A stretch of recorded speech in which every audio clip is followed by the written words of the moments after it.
Hey guys, I'm Mojo and I will today share my knowledge with you on how to win more games of Kassadin in Season 13. Stay with me, you're not gonna regret it.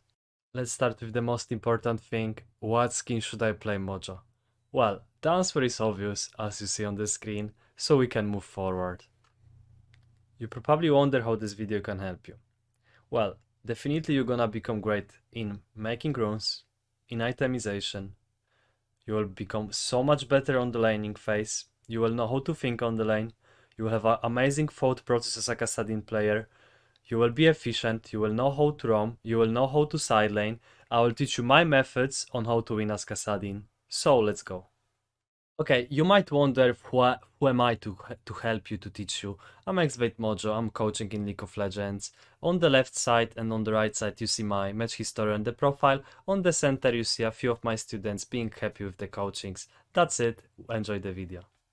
That's how the map looks like of what we will cover today. Runes, items, combos, and then a lot of about laning phase, into the side lane, and homework for you guys. About the runes, I will teach you the 3 most important keystones in the current meta and secondary options that every Kassadin player, even the beginner, should know. KXBait Mojo, when to go Electrocute. You wanna go Electrocute against squishy opponents. Basically the targets that you can one-shot, okay? Electrocute will give you more impact in the early game because of the amount of the damage it offers to you. It helps you in the quick trades with opponents, and it will help you snowball easier.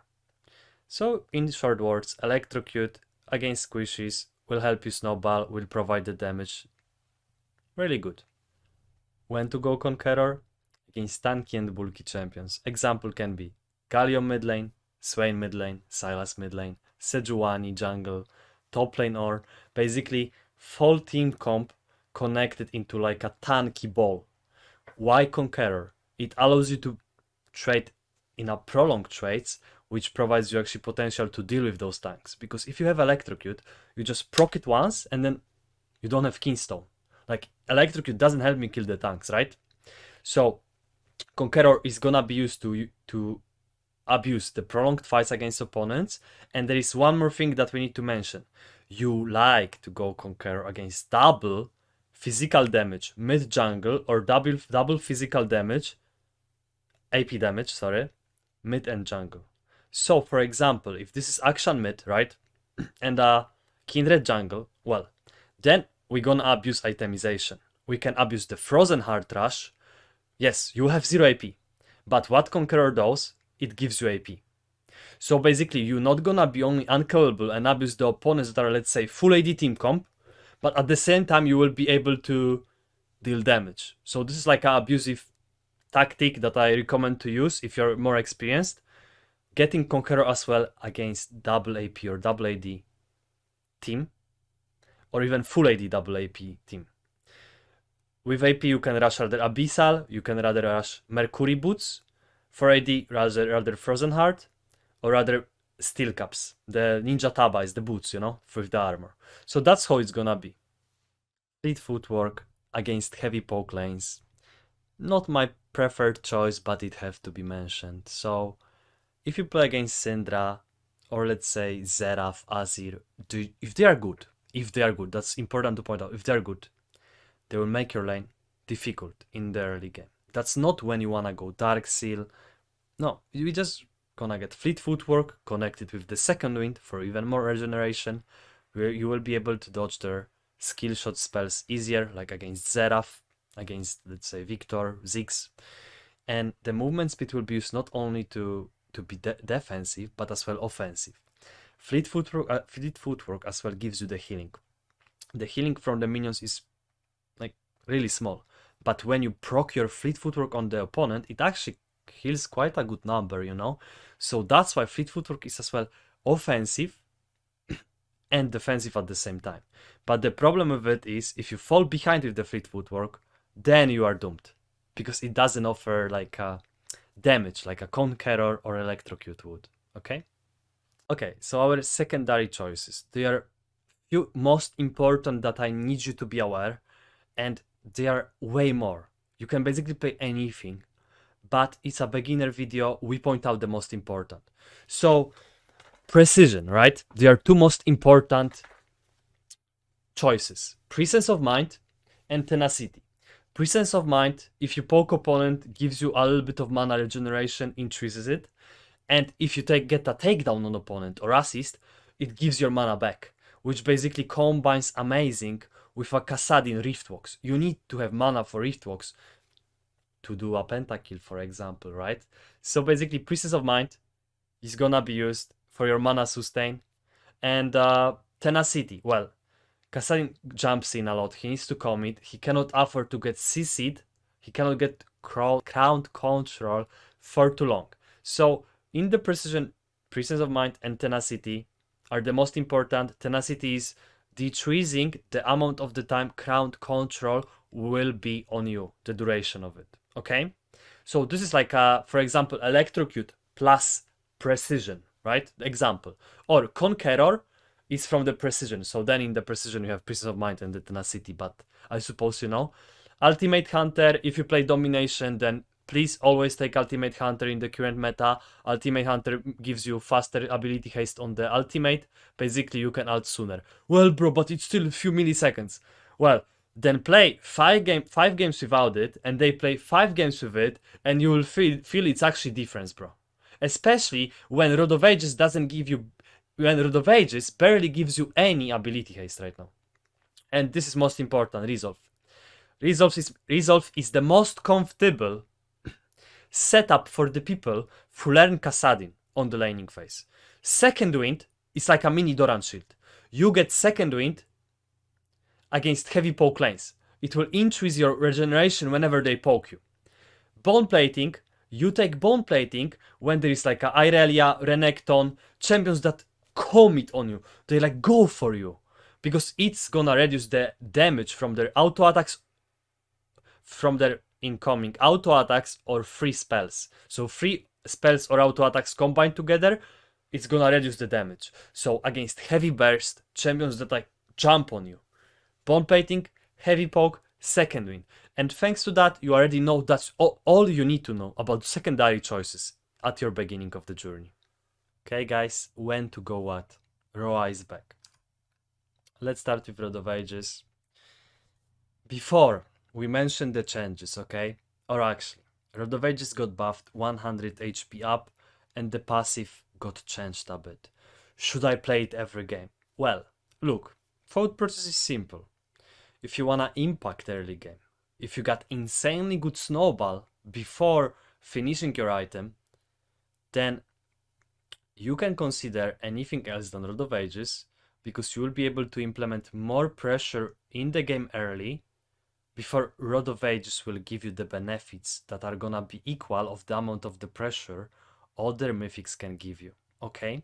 So basically Rod of Ages can be a consistent item, but if your teammates are gonna do Monka S plays around the map and turbo fist each other, a turbo astro fist everywhere around the map, then we have a problem, okay? So Rod of Ages, if your games are consistent, if you have time, if there is nothing stinky going on, sure, go Rod of Ages, but my opinion stays the same. And the problem with Rod of Ages, it lacks ability haste from the statistics that when you buy it. That means you will use your spells later, your Riftwalk will be slower. With Rod of Ages, it's recommended to actually go Ionian Boots, because for the ability haste in many games. When to go Crown? Well, Crown currently one of the highest win rates. Beginner friendly, a lot. Passive is amazing with the Crown, especially later on the side lane. When you do flanks, if you move good on the map, then you will always get a value out of the shield that Crown of the Shattered Queen gives you. So this is one of the beginner friendly items, and it's cheap, good statistics, 20 ability haste. Everfrost, same price as the Crown. You can take it for additional CC to, let's say, CC a Katarina, CC a Mastery to disengage or engage on the opponents. Luden Tempest, currently the hardest item to play with. The most, you pay so much gold for it, it gives you 0 health. Well, it should give you the most damage. But if you don't kill the opponent with one rotation of the spell, one rotation of the spells, later on in the game, and they are as well fed, then they kill you. But what Crown gives you in those situations is you commit, you do the full combo, and they answer to this, but they trade into the Crown that gives you the damage reduction of 75% for the 1.5 second.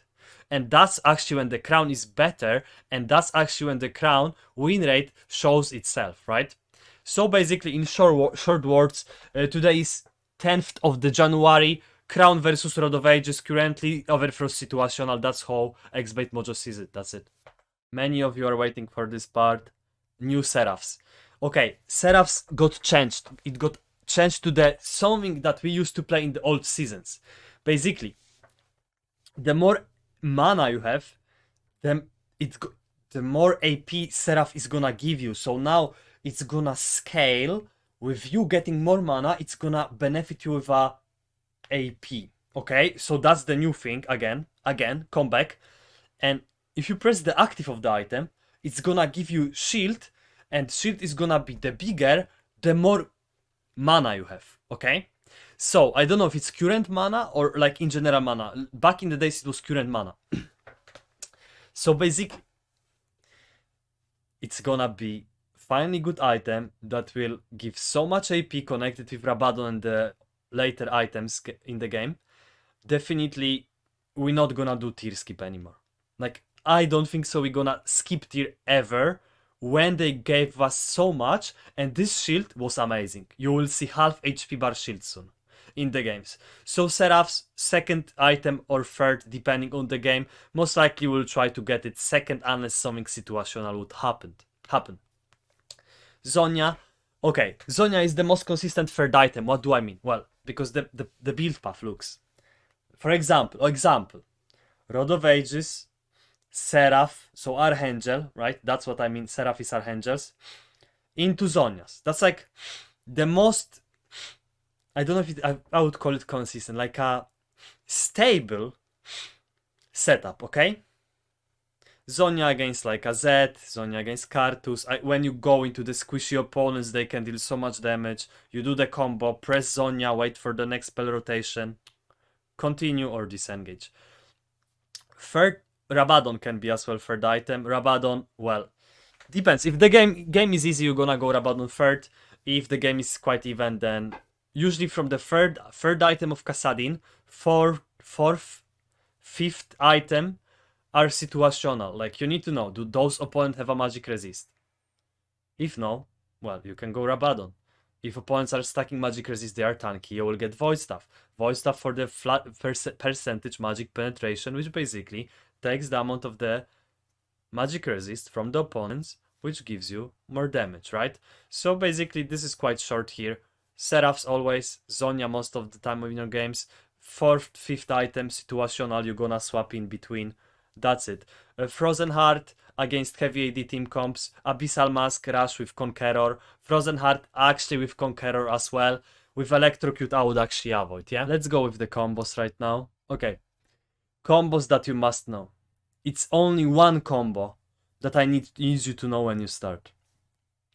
I'm gonna most likely put there a video, but it's like, let's start when I can even do it. Well, it all depends on how good is your opponent, how well he positions, is he good, is he bad, because often what Kassadin can do depends on how good or how bad is your opponent and how good or how bad you are.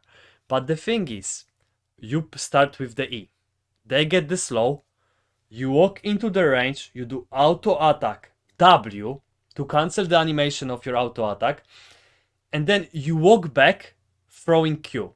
You can start with the Q, I don't mind. Q is whatever where you do it. But basically the thing is that you slow the opponent with your E and you get an angle to walk up, auto W, walk back. For example, with Electrocute, you would proc the Electrocute and you disengage. That's the basic combo. If there are some Kassadin mains watching it, they know what I mean. That's total base. From the 6, it's the same, but you will be using your Riftwalk rather to start with or to disengage with. And that's what makes better or worse Kassadin players, how they use their Riftwalk. I'm not gonna Riftwalk straight into the Talon with his W ready. But if the Talon uses his W, I can E, walk up, auto W, Q, R away. You know what I mean? You are like preparing your prey to basically killing him.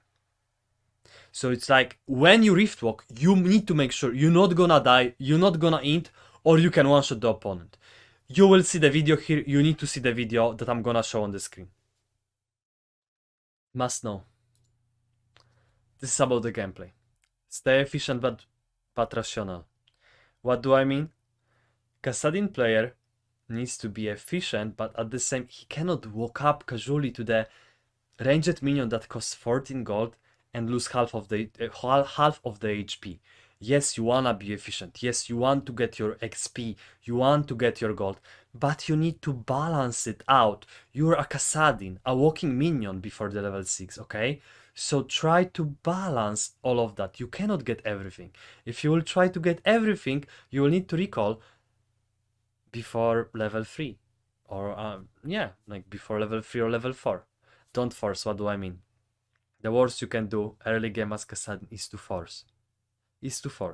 Don't force with your jungler, just chill and let them make a mistake. Let the opponent do a mistake. So Kassadin is a really chill champion in the early game. But we're gonna follow up in a moment what I meant. General laning tips. You're gonna queue the minions to last hit them when they are low HP, so you don't always need to walk up to the wave, and because otherwise you'd lose so much HP, right? So Q to staying efficient on the wave with the last hitting them with the Q. Or you can walk up, but you will be using the Q on the opponent to block the damage they deal to you, the magic damage. You can block, let's say, I don't know, if I say Victor laser, you press the Q on the Victor throws the laser, you get the magic shield from your Q. That's how you use your Q before level 6. If they let you farm smiley face, what do I mean? Listen, this is so important. You will win so many games. If they let you free farm, if they autopilot push into you all the time, okay? Then what you do is you just smiley face, you chill, stay efficient, and I'm happy. And that means don't force with your jungler. If you are getting free farm, the only way you lost many games is because you was asking for a help when you was like totally chill with your HP. You was just smiling and getting those resources. Don't let your jungler force a gank if you are free farming. Just smiley face, you will see that's gonna be one of the most important steps for the laning phase. Use your HP bar to be efficient. Well, you're gonna use your HP bar to get resources on the lane. Your HP bar is not gonna be that much to trade in early. It's gonna be to exchange the gold and XP. XP bar is gonna be used to exchange the gold and XP for that, you know? So what does that mean? I mean, balancing, right? Like, you trade health for gold and XP, but you need to balance it to the point, as we said before, you're not gonna recall before level 6. That's what I mean. Survive till 6. Sounds simple, right? Well, I'm trying to like give you the thought process that can help you survive till 6. So this is the thing. One more point to add. It's totally okay to teleport back before level 6 if you can't lane anymore or it's too risky. Don't hesitate. Just survive till level 6. Now, basically, have you ever played GTA San Andreas? Do you know those things like cheat codes? You just use like typing Heso Iam and getting gold? Well, listen now. Kassadin has a laning phase milestones, okay? That's what I teach my students with my methods. Level 2 window. Don't get abused by opponent level 2. Level 2 is the first minion of the second wave. Be aware. Don't walk when they get level 2. Be aware when they get level 2. Because you might lose half HP and you will be in the worst standing of the lane. Be aware of the level 2 window. Okay, then. Level 1 is basically staying efficient, everything that we covered before. First recall. Well, first recall is actually the one that you would pray that it's gonna be at least even with you. You barely before level 6 you will get to crash the wave under enemy turret. So it's gonna be more looking for a handshake waves or resetting the the wave. It's basically the same. Here comes my video on the YouTube about the wave management, because otherwise it would be too long video, okay? And yeah, first recall is basically the one of the hardest as well for the Kassadin, because you might need to TP. You basically might need to TP. First, slow push towards opponents. Slow push is basically when the minions are slowly pushing away from your turret and the wave is coming to the enemy side. If you are before level 6, bro, you don't even know how many times I got Irelia waiting for me on the mid lane and Rexa in the bush, and the wave was like going like this to them, you know? This is really hard situation. You need to respect that. Sometimes you might not be able to walk to the wave when it's like going really forward to the opponents. Depends on how strong are they. You might need to call your jungler. So those are one of the struggles with the Kassadin. But once you reach the level 6, you are fine. So that's why the whole goal is reach level 6 without dying. The demons that you're gonna encounter might be a bit awkward recall. First recall that will force you to TP. Might be a bit awkward wave. So you really wanna try to keep the wave close to you. If they pull autopilot push into you, if it's in your safe zone, basically closer to your turret, smiley face and chill. Oh my god, they are giving you level 3 for free. If they are clever, they would push the wave and bounce it back towards them. And if they do that, then you will understand my pain. Some Kassadin players, greetings for Kassadin mains from the Discord and Reddit, they know what I'm talking about. So guys, those are like small milestones. Basically the main thing is reach level 6. Careful, don't get abused. From timers, being proactive is a key. Proactive mind. Every time you deliver the wave toward the opponent's turret, you wanna ask yourself, what can I do? I've written the questions for you like a cheat sheet. You wanna ask yourself, do I recall right now? Is my health good? Is my health bad? Do I have enough gold? Is it because every time you deliver the wave under enemy turret, it will bounce back toward you. So within this time, depending on how fast you push, you will be able to look for a rotation to the other side of the map. You will be able to look for to put a deeper vision, to recall. Basically, that's as well what we call keeping tempo, being efficient on the lane. So I would like you to ask yourself often questions after you deliver the wave. What can I do, bro? Is that just a recall? Maybe I'm level 6 and I can rotate to bot lane and get a double kill, you know?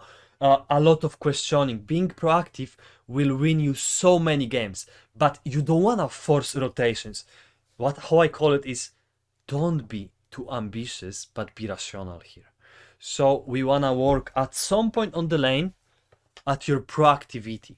Kassadin before level 6 just cares about himself, he's egoistic, but Kassadin after level 6, that's actually when he looks for something more, okay? So try to ask yourself those questions often. If something is not clear, don't hesitate to ask me on the DM or under the comment, please. And now side lane. Well, I know this is quite short, it cannot be covered in beginner video, but I wanna like give you some insight, guys. But let's do small summary. First, it's laning, surviving till level 6. From the level 6, this is where we can look for more traits. This is where you might consider rotations, timers, pushing to opponent or opponent pushing to you and looking for the rotations to the other sides of the map, okay? So basically, that was like a early game. Now, side lane is when actually we leave our lane. Once your opponents get a turret from the, for example, bot lane, what should happen is they're not gonna go further for the tier 2 turret. They're gonna actually go to mid and they would like to implement their pressure as 2 people on the mid lane. So if they're on the center of the mid, right, there is a Baron, there is a Dragon. They have easy rotations and it's easier for the jungler to play around them, right? That's the moment when you don't wanna do like a apes together strong 5v5 ARAM. No, that's the moment you as a Kassadin, you would like to go on a side lane, basically bot lane or top lane, depending on your teammates' rotations. And that's where you want to stay efficient. That's where you wanna implement the pressure on the other side of the map.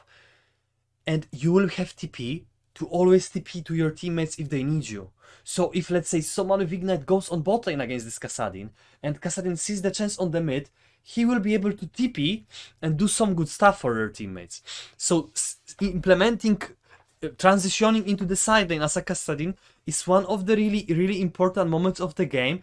And often you will notice you lost so many games because you was grouping, and actually when you started to side lane, that's when it changed for the better. But when you side lane doesn't mean you need to be AFK. Well, pattern. I will give you pattern.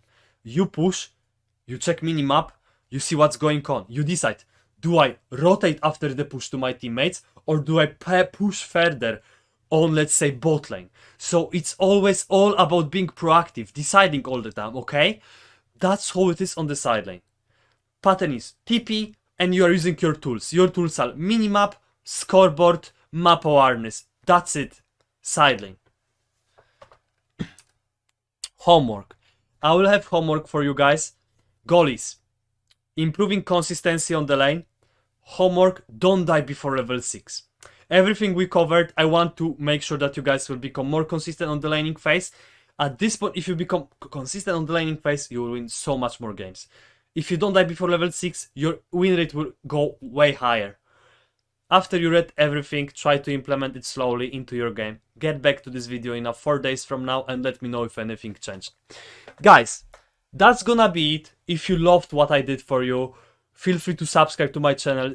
Go on my Discord, on my server. Follow me on the Twitch. I would love to be the person who can teach you how to play Kassadin, to help you, to make a community. We can do it, guys. Thank you for staying till the end. I really like you guys. Good luck in the current season. You got it, cuties. Mwah.